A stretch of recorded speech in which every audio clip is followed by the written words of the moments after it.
President Trump spent impeachment night at a rally in Michigan, a state critical to his reelection, where he made waves on both sides of the aisle by insulting a prominent Democratic family. Joining us now, Michigan Congresswoman Debbie Dingell, whose late husband John was the target of the president's remarks. She is also co-chair of the Democratic Policy Committee. And Congresswoman, welcome back to Fox News Sunday. Thank you, Chris. Good to be with you. All right. Why is Speaker Pelosi delaying in sending the articles of impeachment over to the Senate, and how long is she willing and prepared to wait? So I don't know what the time frame will be, but I would like to remind people that when President Clinton was impeached, he was impeached on December 19th, and the managers were not appointed until January 6th. The Congress doesn't return until January 6th, and was kind of referred to by Mark Short earlier.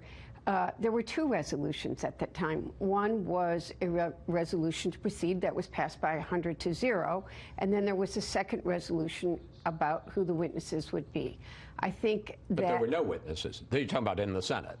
There were witnesses in this. There were three witnesses for Bill Clinton. The first resolution did not approve witnesses, but ultimately there was a second resolution, and there were three witnesses in the Clinton impeachment. And I think what the Speaker is trying to do is to ensure that there's going to be a fair trial. I think there are going to continue to be discussions. I don't know. I'm not part of those very tight discussions. But Senator Schumer's trying to work with Senator McConnell to make sure there's a fair hearing. I think there are witnesses that the president would not allow to testify, like the chief of staff, like John Bolton and others, that people would like to get that testimony from to ensure it is a fair trial. Okay. But it will move. But I want to take Mark Short's point. It was a question I was going to ask anyway.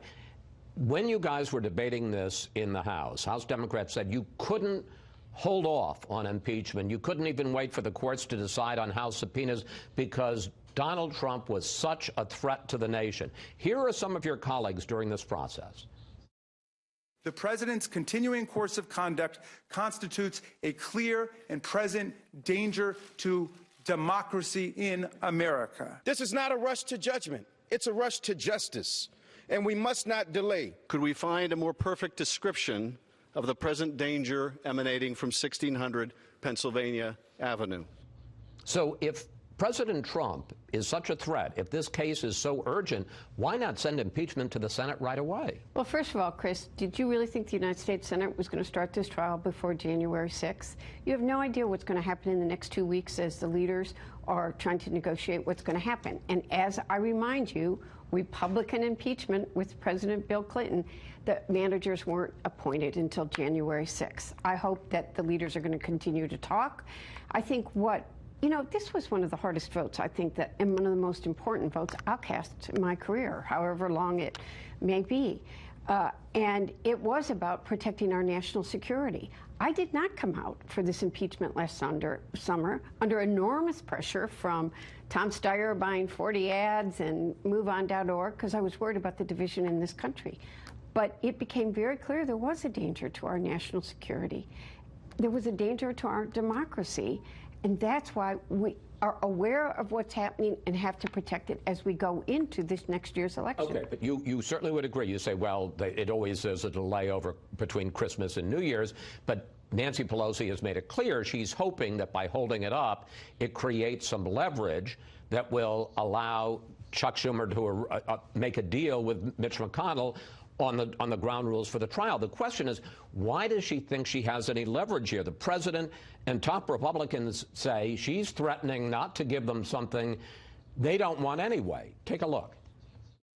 They don't want to put them in because they're ashamed of them, because it's what they've done is wrong and it's bad for the country. It looks like the prosecutors are getting cold feet in front of the entire country and second guessing whether they even want to go to trial.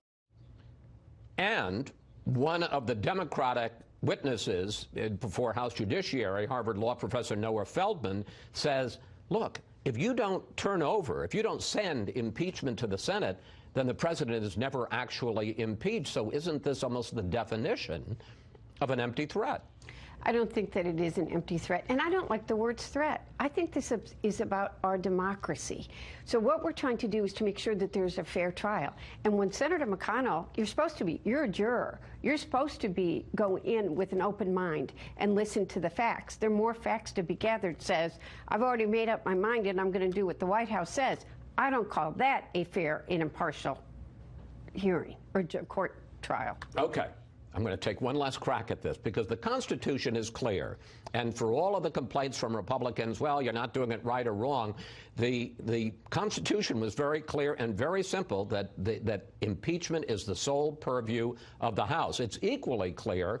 Article 1, Section 3 says this: the Senate shall have the sole power to try all impeachments. So according to the founders, let me finish, according to the founders, what happens in the Senate is none of the House, is none of your business. All people are doing is making sure it's a fair trial. And oh, by the way, I've read that very same part of the Constitution. It doesn't say how quickly you have to move it from the House to the Senate. I think that you're going to see it go sooner than, quite frankly, Mitch McConnell maybe even like. I think he'd like to never have to try it and try to. This shouldn't be a political moment in our nation's history. It's a sad moment. I wish that it had not been just a partisan vote. Somebody will yell at me for saying that. I don't think this is a good time in our country's history. But we do all take an oath of office that requires us to protect our democracy and our national security. All right. So we're going to turn now to a subject that is personally difficult for you and got a lot of attention this week, and I discussed it with Mark Short just at the end. The comments that President Trump made about your late husband, John Dingell, in a rally in Michigan this week. He talked about the honors that he ordered for your husband at his funeral. Here he is at the rally. She calls me up. It's the nicest thing that's ever happened. Thank you so much. John would be so thrilled. He's looking down. He'd be so thrilled. Thank you so much, sir. I said, that's okay. Don't worry about it. Maybe he's looking up. I don't know. What'd you think when you heard that? It just sort of kicked me in the stomach. It was a politicization of something that didn't need to be so. And by the way, John Dingell earned. He was buried at Arlington Cemetery because he was a World War II veteran, and that had been discussed with the Army a year before. He wasn't laid out to rest in the rotunda. Quite frankly, Nancy had called me and tried to work through funeral details, and I didn't want anything that other former members weren't allowed, so we didn't do that, and it wasn't the president's to give. He called me to tell me he was lowering the flags. And to this day, in this minute, I'm grateful that he did it. I was grateful for the call. He was kind and empathetic, and it meant a lot to somebody who was hurting and loved her husband. A number of your congressional colleagues have called out the president for his remarks, and some of them are Republicans, and I want to put these on the screen. Your fellow Michigan Congressman Fred Upton, most unfortunate, and an apology is due. Senator Lindsey Graham, he said the same joke about John McCain. It is not funny. Republican Congressman Dan Crenshaw, Merry Christmas, Debbie. You deserve to be able to heal in peace. Those comments were totally unnecessary. But here is the only comment since the president's, the only comment from the White House from Stephanie Grisham. Here she is.